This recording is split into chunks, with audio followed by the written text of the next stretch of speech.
যদি এই বিষয় নিয়ে সরাসরি চলে যাবে, এই মুহূর্তে আমাদের সঙ্গে যোগদান করেছেন অধ্যাপক ঝন্টু বড়াই। আমি ঝন্টু বাবুর কাছে আসবো। ঝন্টু বাবু, গতকাল কিছুক্ষণ আগে আমরা কথা বলছিলাম যে গতকাল রাত্রে এই ভোটের এই নির্বাচনের প্রথম খুন কেতুগ্রামে তৃণমূল কংগ্রেস কর্মীর, কিন্তু গোটা ভোট জুড়ে আমরা যদি দেখি সত্যি সত্যি নিশ্চিন্তে শান্তিপূর্ণভাবে যতই বাহিনী থাক, যতই যাই এত অনুদান থাক, ভান্ডার থাক, সবাই নিশ্চিন্তে রয়েছেন, সবাই ওভার কনফিডেন্ট রয়েছেন, শাসক হোক বা বিরোধী হোক, সেই অশান্তির বাতাবরণ কিন্তু রয়ে যাচ্ছে, অ্যাভয়েড করা যাচ্ছে না। দেখুন, কে নিশ্চিন্তে আছে জানি না, তবে শাসক কিন্তু সাংঘাতিক পরিমাণে উদ্বিগ্ন ভোট নিয়ে। আমি আপনাকে বলি, আমি গতকাল রাতেই ফিরেছি কিছু ভোট সার্ভের কিছু প্রাথমিক কাজ করতে। সেখানে গ্রাসরুট মানে একদম আপনি যদি ফিল্ডে গিয়ে তত্ত্ব তালাশগুলো করেন, বিশ্বাস করুন স্বর্ণালী, আজকে 8 দফা ভোট, মানে সবচেয়ে বেশি ভোট আজকে এই 4টের মধ্যে। এই জায়গাগুলোতে কিন্তু তৃণমূলের যে একক গড় নামে পরিচিত অঞ্চলগুলো, সেখানে কিন্তু তৃণমূল কিন্তু সাংঘাতিক পরিমাণে একটা আতঙ্কে ভুগছে। এই আতঙ্কের একটা বড় কারণ, দেখুন, সংখ্যালঘু বেলগুলো তৃণমূল ভোট ধরে রাখতে পারছে না। এটা ভোট বিরোধ সমীক্ষাগুলোতে আমরা কিন্তু বারবার দেখাচ্ছি। এটা তো বলতে নেই যে তৃণমূলের নিজস্ব রিপোর্টও তাই বলে। মানে যে ভোট ব্যাংকটার খাতিরে তৃণমূল বারবার চ্যালেঞ্জ করে, গণতন্ত্রকে হত্যা করে। আপনি এই যে ভান্ডারের কথাগুলো বলছেন, আচ্ছা এই ভান্ডার তৃণমূল বারবার যেটা প্রচার করে, তৃণমূল কি ভান্ডার নিয়ে কনফিডেন্ট?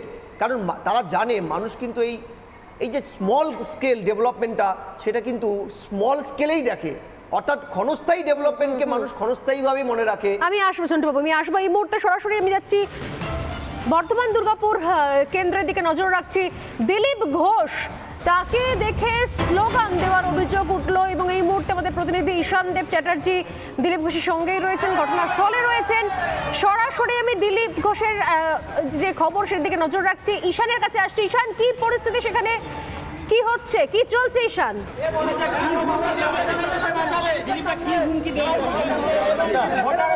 আমাদের লোকাল কর্মীকে নাকি মার্ডার করে দেবে এখানকার এমএলএ বর্ধমান দক্ষিণের, তো সেই জন্য আমি দেখতে এলাম আই পর্যন্ত কতজনকে মার্ডার করেছে আর কাকে কাকে করবে, এটার হিসাব নিতে আরামসে আমার কাছে ফোন এসেছিল যে ভয় দেখাচ্ছে এখানে এমএলএ, তাই আমি এলাম। আমি জানি না ওদের অভ্যাসটা করে পাল্টাবে, এরপরে হয়তো পাল্টে যাবে। চলুন। স্বর্ণালী, তুমি শুনলে দিলীপ ঘোষ তিনি এখানে স্পষ্ট জানালেন যে এটা যে এলাকায় তিনি এই মুহূর্তে কনভয় থেকে নেমেছেন, এটা এই এলাকার বিধায়কের নিজের এলাকা এবং এখানে এসে বুথে বুথে কর্মীদের হুমকি দেওয়া হচ্ছে, খুন করে দেওয়ার, এমনটা দিলীপ ঘোষ অভিযোগ করেন। কি বলেছেন? কে বলেছে? ওই খোকন দাস বলেছে। খোকন দাস কখন? কি বলেছে? বিজেপির শক্তি কেন্দ্রের প্রমুখ আমি এইখানে ডাইরেক্ট দাঁড়িয়ে বলে গেছে যে কালাচাঁদ দাস, তোকে কোন বাবা বাঁচায়, তোকে রামদাও দিয়ে 5টার সময় কাটবো। এটা খোকন দাস নিজে বলেছে? বিধায়ক নিজে বলেছে, বিধায়ক খোকন দাস বিজেপি। এখানে ভোটাররাও ছিল, সাধারণ মানুষও ছিল, তারা বলেছে যে তোকে কোন বাবা বাঁচায়, বিজেপির কত বড় বাবা আছে। এটা কি আজকে বলেছে না কিছুক্ষণ আগে? আপনারা তার কোনো জবাব দেন? জবাব দেওয়া হয়েছে, কিন্তু এবার এইখানে তো সব 100 ছেলে রয়েছে। দিলীপ ঘোষ আসার পরে কি অভিযোগ? অভিযোগ সবাইকে জানাচ্ছে, আমাদের এমপি যে আছে তাকে জানানো হয়েছে, যা পরিস্থিতি হবে দেখবে দাদা বলে আশ্বাস দিয়ে গেছে। এখন এইটাই হচ্ছে বক্তব্য, দাদা কি অ্যাকশন না সেটা আমরা দেখবো, কেননা 5টার সময় আমাদের কাউকে রাখবে না। এখানে যত আমাদের ক্যান্ডিডেট রয়েছে, খোকন দাস।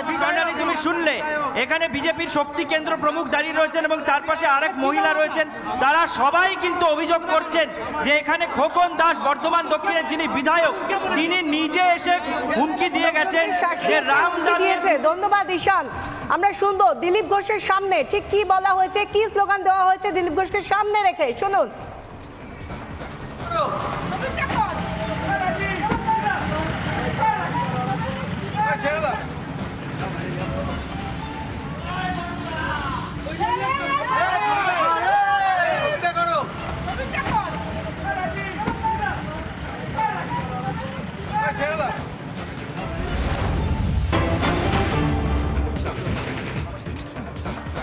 দুর্গাপুরের বিরিঙ্গিতে তীব্র উত্তেজনা, বিজেপি বিধায়ককে বাধা তৃণমূলের, লক্ষণ ঘড়িকে বাধা তৃণমূলের।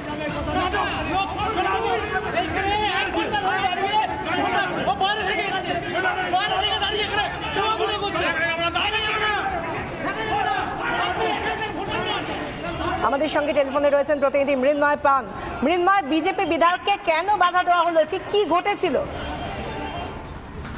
একবারে দেখো, দুর্গাপুরের যে ভিরিঙ্গি এলাকায় আছে সেখানে মূলত তৃণমূল বিজেপি বিরাট উত্তেজনা ছড়ায় এবং বিজেপি বিধায়ককে এলাকা ছাড়া করে তৃণমূল। তার কারণ হচ্ছে যে দুর্গাপুর 277 যে এসি যে মূলত যে 82 নম্বর বুথ আছে সেখানে বিজেপির পোলিং এজেন্ট রাহুল সাহানিকে বুথে ঢুকতে বাধা দেওয়াকে কেন্দ্র করে তৃণমূল বিজেপির ধস্তাধস্তি শুরু হয় এবং ব্যাপক উত্তেজনা ছড়ায়। দুর্গাপুর পশ্চিম বিধানসভার বিজেপি বিধায়ক লক্ষণ চন্দ্র ঘড়ুইকে তৃণমূল নেতাকর্মীরা ধাক্কা দিয়ে এলাকা ছাড়া করতে থাকে এবং তৃণমূলের যেটা অভিযোগ যে বিজেপি বিধায়ক লক্ষণ চন্দ্র ঘড়ুই বুথের সামনে দাঁড়িয়ে ভোটারদের প্রভাবিত করছিল, এমনটাই কিন্তু তারা অভিযোগ করছে। এবং মূলত এই যে বিজেপির পোলিং এজেন্টকে বাধা দেওয়া, সেই বাধা দেওয়া থেকেই কিন্তু এই ঘটনার সূত্রপাত শুরু হয় এবং ঘটনাস্থলে পুলিশ পৌঁছায় এবং পুলিশ পৌঁছানোর পর ঘটনা মানে নিয়ন্ত্রণে আসে। যদিও এখনো পরিস্থিতি কিন্তু থমথমে রয়েছে, এলাকায় উত্তেজনা রয়েছে। পরিস্থিতি একেবারে সামাল দেওয়া সম্ভব হয়েছে এমনটা নয়। ধন্যবাদ মৃন্ময়। এর পাশাপাশি আমরা বহরমপুরের নওদার দিকে নজর রাখবো। নওদায় প্রিসাইডিং অফিসারের সঙ্গে এজেন্টের বচসা, সই না মেলায় বচসা তৃণমূল এজেন্টের সঙ্গে।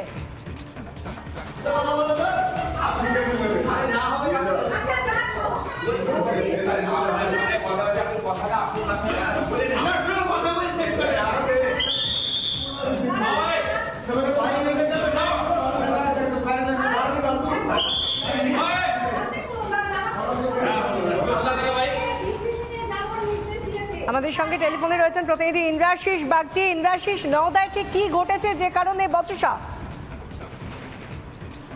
একেবারেই দেখো, যেটা অভিযোগ করছে যে তৃণমূলের যারা এজেন্ট অর্থাৎ ইউসুফ পাঠান তৃণমূল প্রার্থী, তার যারা এজেন্ট আজকে ঢুকেছিল তাদেরকে সেখানে বসতে দেওয়া নিয়ে এবং কাজে কিন্তু অসঙ্গতি দেখা যাচ্ছিল, এমনটাই কিন্তু অভিযোগ করতে হয়। এবং প্রিসাইডিং অফিসারের সঙ্গে এক প্রকার এই বিষয় নিয়ে কিন্তু একবার বচসার পরিস্থিতি তৈরি হয় এবং একেবারে বুথের মধ্যে কিন্তু এই বচসা চলতে থাকে। পরে সেখানে কেন্দ্রীয় বাহিনী যায়, কেন্দ্রীয় বাহিনীর যারা আধিকারিকরা সেখানে মোতায়েন ছিল তারা গিয়ে সেই বচসা থামায় এবং উভয় পক্ষকে সেখান থেকে সরিয়ে দেওয়ার চেষ্টা করে।